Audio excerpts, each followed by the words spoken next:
pada hari ini. Matius 23 ayat 1 sampai ayat yang ke-12. Maka berkatalah Yesus kepada orang banyak dan kepada murid-muridnya, katanya, ahli-ahli Taurat dan orang-orang Farisi telah menduduki kursi Musa. Sebab itu turutilah dan lakukanlah segala sesuatu yang mereka ajarkan kepadamu, tetapi janganlah kamu turuti perbuatan-perbuatan mereka, karena mereka mengajarkannya tetapi tidak melakukannya. Mereka mengikat beban-beban berat lalu meletakkannya di atas bahu orang, tetapi mereka sendiri tidak mau menyentuhnya. Semua pekerjaan yang mereka lakukan hanya dimaksud supaya dilihat orang. Mereka memakai tali sembahyang yang lebar dan jubah yang panjang. Mereka suka duduk di tempat terhormat dalam perjamuan dan di tempat terdepan di rumah ibadat. Mereka suka menerima penghormatan di pasar dan suka dipanggil rabi. Tetapi kamu, janganlah kamu disebut rabi, karena hanya satu rabimu dan kamu semua adalah saudara. Dan janganlah kamu menyebut siapapun bapa di bumi ini, karena hanya satu bapamu, yaitu Dia yang di surga. Janganlah pula kamu disebut pemimpin, karena hanya ada satu pemimpinmu, yaitu Mesias. Barang siapa terbesar di antara kamu, hendaklah ia menjadi pelayanmu. Barang siapa meninggikan diri, ia akan direndahkan, dan barang siapa merendahkan diri, ia akan ditinggikan. Demikian firman Tuhan. Yang berbahagia ialah mereka yang mendengarkan dan melakukan firman Tuhan dalam hidupnya sehari-hari. Haleluya. Haleluya. Haleluya. Haleluya.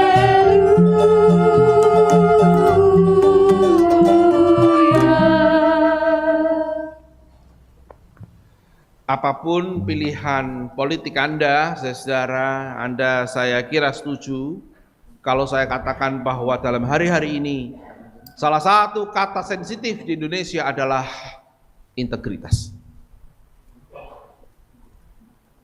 Anda mau membela atau mengkontra, monggo, tetapi itu kata penting sekarang, integritas. Satunya kata dan laku. Saya ini khotbah tidak kampanye apa-apa. Hanya mau mengatakan bahwa itu kata sensitif sekarang. Orang mempertanyakan integritas. Ada yang membela, ada yang mencela, terserah. Tetapi integritas, satunya kata dan laku, adalah ide sebuah virtue, kebajikan yang tinggi. Itu sebab dalam bacaan kita, Yesus mengkritik para ahli Taurat dan orang Farisi soal integritas. Sampai-sampai Gusti ngendika, yang diajarkan mereka lakukan, yang diperbuat jangan, karena mereka tidak melakukan yang mereka ajarkan. Ini kritik menampar di depan publik mengenai perilaku spiritual, aksi spiritual dari para tokoh ini. Sebelumnya Yesus juga mengkritik habis orang Saduki. Anda bisa lihat di pasal 22, saya bacakan ayat 34. Setelah diskusi tentang kebangkitan, lalu ketika orang-orang Farisi mendengar bahwa Yesus telah membuat orang-orang Saduki itu bungkam, berkumpullah mereka. Jadi sebelumnya orang Saduki dikalahkan secara teologis dalam debat oleh Yesus mengenai kebangkitan orang mati. Saduki tidak percaya. Orang Farisi senang, wah ini kan lawannya nih Saduki. Sekarang ternyata Yesus juga menghantam perilaku orang Farisi ini. Lalu kita mendapatkan keterangan, ini ada yang disebut ahli-ahli Taurat, Farisi, Saduki. Apa toh, siapakah mereka? Ini kita perlu tahu sedikit. Maka tidak ada cara lain kecuali sedikit menjelaskan mazhab-mazhab pada zaman abad pertama di masa Yesus. Seumumnya, Ibu Bapak, Selain apa yang disebut oklos itu rakyat kecil, seperti yang Anda lihat pada pasal 23 ayat 1, orang banyak itu dipakai kata oklos, grassroots, akar rumput, kadang-kadang disebut dengan istilah kalau dalam bahasa Ibrani itu am haaretz, sama dengan oklos bahasa Yunani. Am haaretz itu umat dari tanah itu. Am itu umat, ha itu the, eretz itu earth. Jadi maksudnya penduduk biasa. Selain itu ada 4 bahasa. Farisi, Saduki, Eseni, dan Sikari. Saya mulai dari 2 paling bawah yang tidak disebut di sini. Sikari itu adalah kelompok militan, kelompok muda, yang kemana-mana membawa sikar. Sikar itu belati. Nama lain dari kelompok ini adalah Selot. Anda tahu murid Yesus ada Simon dari Selot, Simon Selotes. Dia berarti kelompok ini yang menginginkan Roma segera hancur secara militer, Mesias muncul dan mengalahkan Pax Romanum secara militeristik. Ada kelompok semacam ini, kelompok anak-anak muda militan sekali. Ini kelompok Selot atau Sikar. Murid Yesus yang lain, namanya Yudas Iskariot, yang kita tidak suka itu, kemungkinan dia juga kelompok ini. Dari mana? Dari namanya Iskariot. Ada 2 tafsir. Satu, Yudas orang Kariot, satu daerah. Yang kedua, Sikari, belati. Jadi jangan-jangan dia kelompok ini juga. Tetapi yang Simon Silotes jelas disebut orang Selot. Yang ketiga adalah Eseni, kelompok Eseni. Ini kelompok yang memilih hidup nyepi di daerah Qumran, Laut Mati, karena kelompok ini tidak suka dengan perilaku korup imam-imam besar di Yerusalem. Mereka memimpikan datangnya hari Tuhan yang menghancurkan para imam jahat di Yerusalem. Mereka menarik dirinya di pinggir Laut Mati di daerah Qumran, menyalin teks-teks PL pekerjaannya. Mereka lajang semua laki-laki dan mengutamakan purification, kemurnian diri. Ada sempat yang menduga apakah Yesus dari kelompok ini. Tetapi segera gugur argumentasinya karena Yesus makan dan minum bersama dengan orang-orang berdosa katanya. Kelompok ini tidak mungkin. Dia menarik diri withdraw, topo nyepi begitu kira bersama-sama dalam komunitas dan ada mandi suci yang mereka lakukan. Yohanes Pembaptis sempat diduga anggota kelompok ini karena dia sangat berani mengkritik, tetapi walaupun dia di padang gurun agak sulit membayangkan karena pakaiannya tidak cocok dengan pakaian kelompok ini. Yohanes dan dia sendirian ya, ranger, jadi berbeda dengan kelompok ini. Tapi ada kelompok semacam itu. Kita bersyukur kalau ada kelompok ini, pekerjaan mereka adalah menyalin kitab-kitab suci dan menyembunyikannya di gua-gua Qumran. Ketika Yerusalem dihancurkan tahun 70, kelompok ini menyembunyikan teks-teks Qumran itu di gunung-gunung itu, di bukit-bukit itu. Kalau Anda pernah atau kadang-kadang ke Israel, kalau Anda lihat ceritanya, ada gua-gua Qumran, nah itu mereka menyembunyikan di sana. Selamatlah teks-teks itu. Kelompok ketiga namanya Saduki yang dikritik Yesus di pasal 23 ayat 34 tadi. Kelompok Saduki ini kelompok politis. Mereka lah yang menguasai Bait Allah. Mereka dekat dengan Herodes. Jadi mereka dianggap politik, kelompok Herodian. Mereka yang menyelenggarakan aturan main bagaimana mensortir korban di Bait Allah. Mereka berteologi tidak percaya pada kebangkitan orang mati. Mereka juga adalah pemimpin dari apa yang disebut Sanhedrin. Para pemimpin agama yang menghakimi Tuhan Yesus. Anda tahu mahkamah agama Sanhedrin dipimpin oleh orang Saduki. Orang Saduki bertengkar dengan orang Farisi. Orang Farisi mengurusi hukum. Hukum-hukum, jalannya hukum-hukum. Orang Saduki lebih politis. Orang Farisi, di dalamnya ada ahli Taurat. Jadi, kalau ada nama ahli Taurat, dia kelompok Farisi. Nanti yang menjadi kelompok Sanhedrin yang menghakimi Tuhan Yesus, sebagian Farisi, sebagian besar Saduki. Nah, Farisi ini pekerjaannya, saudara, adalah menjadi pengajar. Dia bahkan menafsirkan Taurat.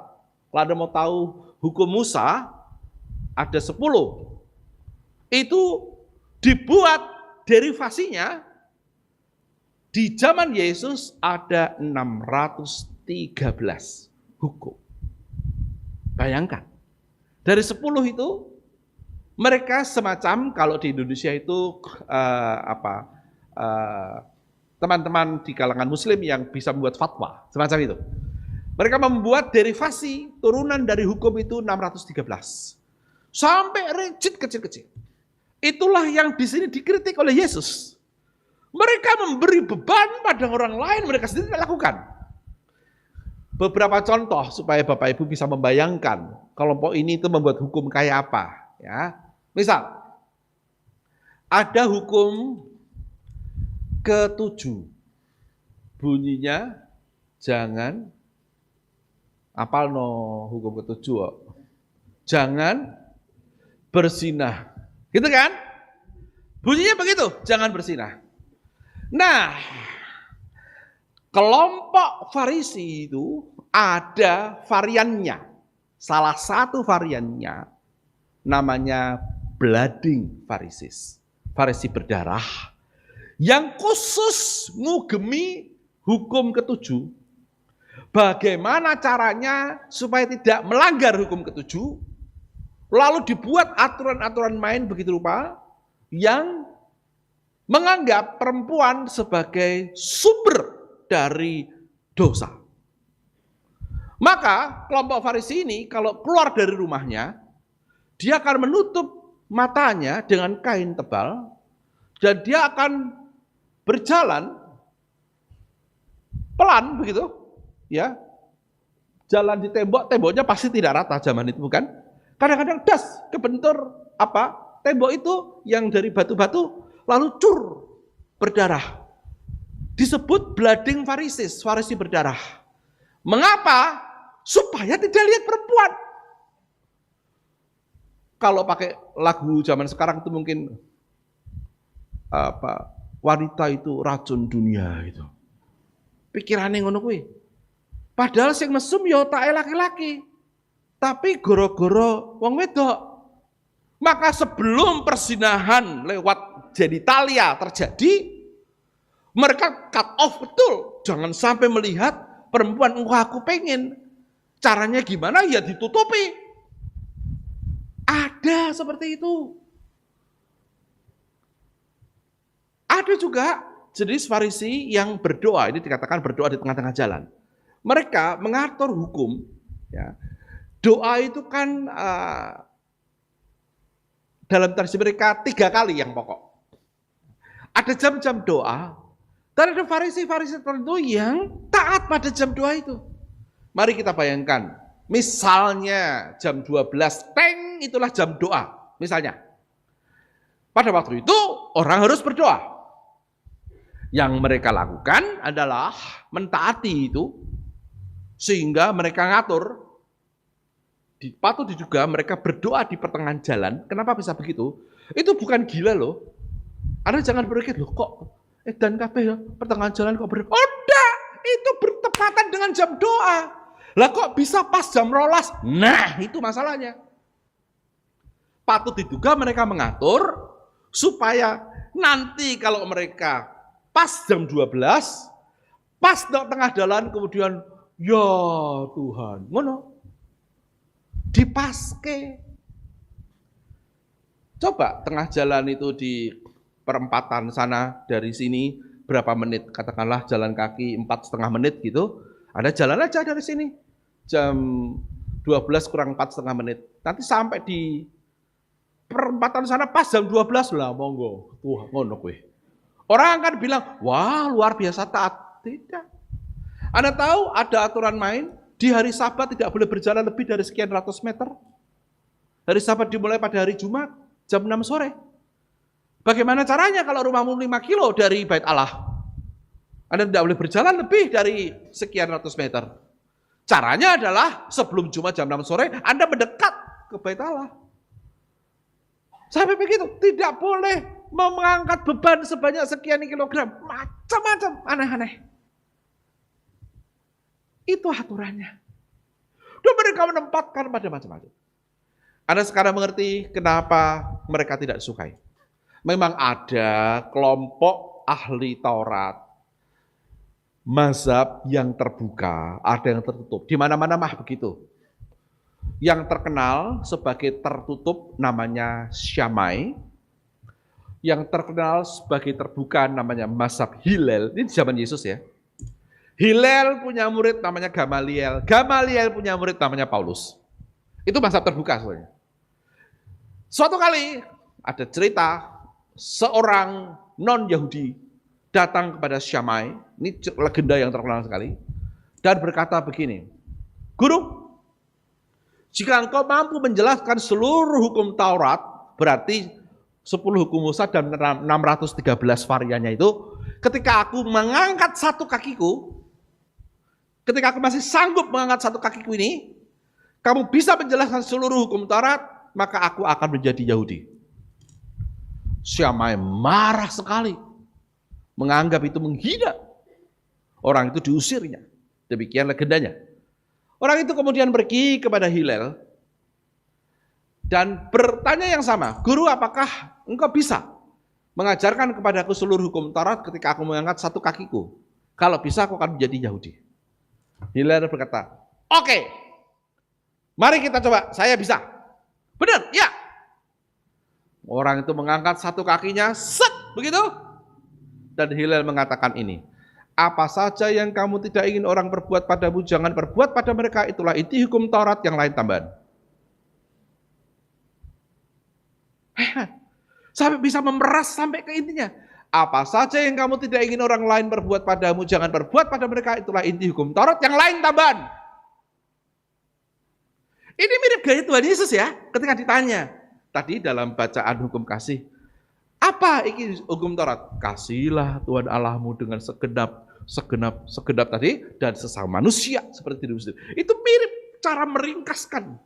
Begitu rupa beban besar yang diberikan oleh para ahli Taurat dan orang-orang Farisi. Dalam konteks semacam ini, kalau nanti Anda sempat membaca kembali di rumah bacaan hari ini, semoga teksnya mekar untuk Anda. Dalam konteks semacam ini, sekarang kita bisa tahu kenapa Yesus berkata mereka mengikat beban-beban berat, lalu meletakkannya di atas bahu orang, tapi mereka tidak mau menyentuhnya. Kita bisa tahu kenapa Yesus mengkritik mereka suka duduk di tempat terhormat, mereka suka menerima penghormatan, mereka suka dipanggil rabi, mereka melakukan pekerjaan supaya dilihat orang. Kita bisa tahu. Kita bisa tahu juga kenapa Yesus mengatakan turutilah ajarannya, tapi jangan ikuti teladannya, karena mereka tidak melakukan yang mereka ajarkan. Luar biasa ini kritiknya. Di ayat yang ke-12 ada nasihat yang teologis filosofis. Dikunci di situ kan? Barang siapa meninggikan diri, ia akan direndahkan, dan barang siapa merendahkan diri, ia akan ditinggikan. Ini mengkritik orang-orang ahli Taurat yang meninggikan diri dengan tampilan-tampilan mursyidnya, ketepatan-ketepatan menjalankan hukumnya, segala macam aksesorisnya. Itu kalau maksudmu adalah meninggikan diri, kau akan direndahkan. Oleh siapa? Nih Yesus merendahkan mereka. Terang-terangan. Tapi barang siapa merendahkan dirinya akan ditinggikan. Saya cek bahasa aslinya memang barang siapa humble gitu, dia akan pada saatnya ditinggikan. Jadi ini soal intensi. Karena dipakai kata future indikatif aktif, kata yang dipakai itu. Ya. Jadi barang siapa berintensi merendahkan diri, maka yang akan ia alami adalah ia ditinggikan. Itu berarti ini soal intensi, indikatif. Itu berarti para ahli Taurat dan orang-orang Farisi, intensinya ketika melakukan perbuatan baik segala macam itu, intensinya supaya dimuliakan. Bukan supaya Allah dimuliakan, tetapi supaya dirinya dimuliakan lewat segala macam ketaatan itu, lewat segala aksesoris dan tindakan-tindakan saleh dan religiusnya itu. Intensinya adalah memuliakan dirinya sendiri. Oh, ini sangat berbeda dengan maksud dari hukum Taurat itu, bukan? Apa itu hukum Taurat? Tadi loh, kasihlah Tuhan Allahmu.